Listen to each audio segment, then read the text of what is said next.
ચાલો આજે એક એવી જરૂરી લાઈફ સ્કિલની વાત કરીએ જેની શરૂઆત છે ને ઘણીવાર ઘરના ડ્રોઈંગ રૂમમાં રમાતી બોર્ડ ગેમથી જ થાય છે. આપણે એવી દુનિયામાં રહીએ છીએ જ્યાં જીત પર ખૂબ ભાર મૂકવામાં આવે છે. પણ શું આપણે ક્યારેય વિચાર્યું છે કે હારનો સામનો કરવાની ક્ષમતા એ કદાચ જીત કરતાં પણ મોટો પાઠ શીખવી શકે છે? લગભગ દરેક પેરેન્ટ્સે આ સીન જોયો જ હશે, નહીં? કેરમ હોય કે લૂડો, એક નાનકડી હાર અને બસ અચાનક આખું વાતાવરણ જ બદલાઈ જાય. આંસુ, ગુસ્સો અને રમત અધૂરી છોડી દેવાની ધમકી. આ બધી પ્રતિક્રિયાઓ આપણને સ્પષ્ટપણે બતાવે છે કે બાળકો માટે હાર પચાવવી કેટલી અઘરી હોય છે. અને આનું કારણ પણ સીધું સાદું છે. આપણે એવી દુનિયામાં રહીએ છીએ જ્યાં જીતને જ બધું માનવામાં આવે છે. નાનપણથી જ બાળકો જુએ છે, સ્કૂલમાં, રમતના મેદાનમાં, અરે ટીવી પર પણ, કે જે જીતે એ જ સિકંદર. આ જીત કેન્દ્રિત સંસ્કૃતિ તેમના મન પર એવું દબાણ બનાવે છે કે હાર જાણે કોઈ મોટી નિષ્ફળતા હોય. પણ શું થશે જો આપણે આપણું ફોકસ જીત, હાર પરથી હટાવીને કંઈક બીજું જ બનાવવાનો પ્રયત્ન કરીએ? એક એવી શક્તિ જે આખી જિંદગી એમની સાથે રહે. અને એ શક્તિ એટલે રેઝિલિયન્સ, એટલે કે મજબૂતાઈ. ચાલો જોઈએ કે આ છે શું અને તેને કેવી રીતે કેળવી શકાય. તો રેઝિલિયન્સ એટલે શું? સાદા શબ્દોમાં કહીએ તો જ્યારે પણ પરિસ્થિતિ અઘરી બને, કોઈ નિરાશા મળે કે સ્ટ્રેસ આવે, ત્યારે પાછા બેઠા થવાની તાકાત. અને સૌથી અગત્યની વાત એ છે કે રેઝિલિયન્સ કોઈ જન્મજાત ગુણ નથી. એ એક સ્કિલ છે, એકદમ આપણા મસલ્સ જેવી, જેને સતત પ્રેક્ટિસ અને સાચા ગાઈડન્સથી મજબૂત બનાવી શકાય છે. અને આના ફાયદા તો જુઓ, કેટલા બધા છે. આનાથી બાળકોમાં જીવનભર કામ લાગે એવી કોપિંગ સ્કિલ્સ ડેવલપ થાય છે.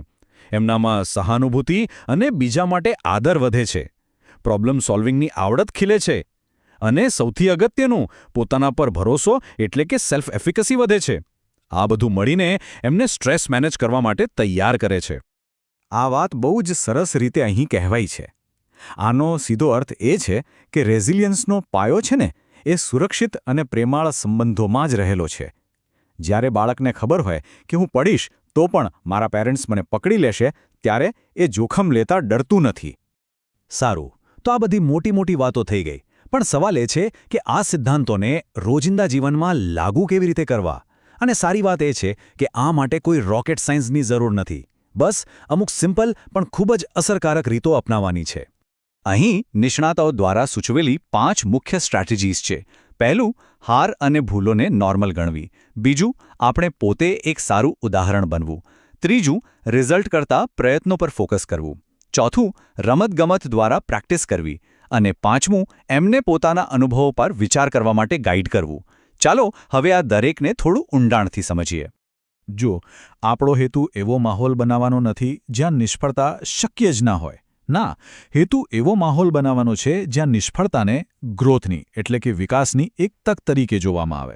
બાળકોને એ સમજાવવું ખૂબ જરૂરી છે કે મોટાઓ પણ ભૂલો કરે છે અને હારવું એ શીખવાની પ્રોસેસનો જ એક હિસ્સો છે. બાળકો સાંભળવા કરતાં જોઈને વધારે શીખે છે. કલ્પના કરો કે તમે પોતે હારી ગયા અને તમે કહો, અરે યાર, હું આ રાઉન્ડ હારી ગયો, મજા ના આવી, પણ ગેમ તો ખરેખર મસ્ત હતી, ચાલ હવે નેક્સ્ટ રાઉન્ડમાં કંઈક અલગ ટ્રાય કરીશ. આવો રિસ્પોન્સ જોઈને જ એમને સૌથી મોટો પાઠ શીખવા મળશે. આ એક નાનો પણ બહુ જ પાવરફુલ ફેરફાર છે. જ્યારે આપણે વાહ તું જીતી ગયો કહેવાને બદલે તે જે મહેનત કરી એ જોરદાર હતી એવું કહીએ છીએ, ત્યારે આપણે આખું ફોકસ પરિણામ પરથી હટાવીને પ્રોસેસ પર લાવીએ છીએ. અને આનાથી શું થાય છે? બાળકોમાં સખત મહેનત અને શીખવાની જે વૃત્તિ છે ને, એને જબરદસ્ત પ્રોત્સાહન મળે છે. ઓકે, તો ચેસ બોર્ડ પર જે શીખ્યા એ શું જીવનના મોટા પડકારોમાં પણ કામ લાગશે? જવાબ છે હા, બિલકુલ. કારણ કે જે સ્કિલ નાની ગેમમાં કામ આવે છે એ જ તો જીવનની મોટી પરીક્ષાઓમાં પણ આપણને ટકાવી રાખે છે. પણ શું આ વાત ખરેખર મોટા પડકારોમાં પણ લાગુ પડે? ચાલો હવે ઘરના ડ્રોઈંગ રૂમમાંથી સીધા જઈએ એક એવી જગ્યાએ જ્યાં લાખો યુવાનોના ભવિષ્યનો ફેસલો થાય છે અને જ્યાં પ્રેશર એની ચરમસીમા પર હોય છે, એટલે કે બોર્ડની પરીક્ષાઓ. આ આંકડો જુઓ, 14.30 લાખ. આ માત્ર ગુજરાતમાં બોર્ડની પરીક્ષા માટે રજીસ્ટર થયેલા વિદ્યાર્થીઓની સંખ્યા છે. 14 લાખ કરતાં પણ વધુ. આ એક જ આંકડો બતાવી દે છે કે શૈક્ષણિક સ્પર્ધા અને એની સાથે આવતું દબાણ કેટલું જબરદસ્ત છે. અને આ મુદ્દો એટલો ગંભીર છે કે દેશના વડાપ્રધાનને પણ વિદ્યાર્થીઓ સાથે પરીક્ષા પે ચર્ચા જેવો કાર્યક્રમ કરવો પડે છે. આ જ બતાવે છે કે સ્ટ્રેસને મેનેજ કરવો અને મજબૂત બનવું એ હવે કોઈ વ્યક્તિગત મુદ્દો નથી પણ એક રાષ્ટ્રીય સ્તરની જરૂરિયાત બની ગઈ છે. આ કાર્યક્રમમાં આપેલું ક્રિકેટનું ઉદાહરણ એકદમ પરફેક્ટ છે. કેટલી સાચી વાત છે.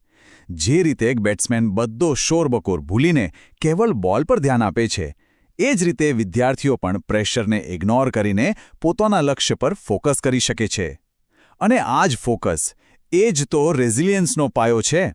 ઓકે, તો અત્યાર સુધી આપણે હારને કેવી રીતે હેન્ડલ કરવી એની વાત કરી. પણ સિક્કાની બીજી બાજુ પણ એટલી જ ઇમ્પોર્ટન્ટ છે. એટલે કે જીતને કેવી રીતે પચાવવી અને કઈ ભૂલો કરવાથી બચવું જોઈએ. જુઓ, હાર પચાવવી એ જેટલું જરૂરી છે એટલું જ જરૂરી જીતને વિનમ્રતાથી સ્વીકારતા શીખવું પણ છે. સાચો ખેલાડી કે સાચો વિજેતા એ જ છે જે હારનારના પ્રયત્નોનું પણ દિલથી સન્માન કરે. આનાથી બાળકમાં સહાનુભૂતિ અને સાચી ખેલદિલી જેવા ગુણો ખેડવાય છે. અને અમુક બાબતો એવી છે જે પેરેન્ટ્સે ખાસ ટાળવી જોઈએ. જેમ કે જીતને જ બધું માની લેવું, ખરાબ પરફોર્મન્સ બદલ બાળકને ઉતારી પાડવું, કે પછી એની સરખામણી એના ભાઈ બહેન કે બીજા કોઈ સાથે કરવી. આ બધી બાબતો બાળકના આત્મવિશ્વાસને ગંભીર નુકસાન પહોંચાડી શકે છે. તો અંતે આપણે આ આખી ચર્ચાને એક સવાલ પર લાવીને મૂકીએ. શું થશે જો આપણો ગોલ માત્ર જીતવાનો નહીં પણ દરેક અનુભવમાંથી વિકસવાનો હોય? જો સ્પર્ધાને જીત-હારના ત્રાજવે તોડવાને બદલે શીખવાની અને આગળ વધવાની એક તક તરીકે જોઈએ, તો આપણે માત્ર મજબૂત નહીં પણ માનસિક રીતે સ્વસ્થ અને ખુશ બાળકોનો ઉછેર કરી શકીશું. કારણ કે સાચો વિકાસ એ જ તો અંતિમ જીત છે.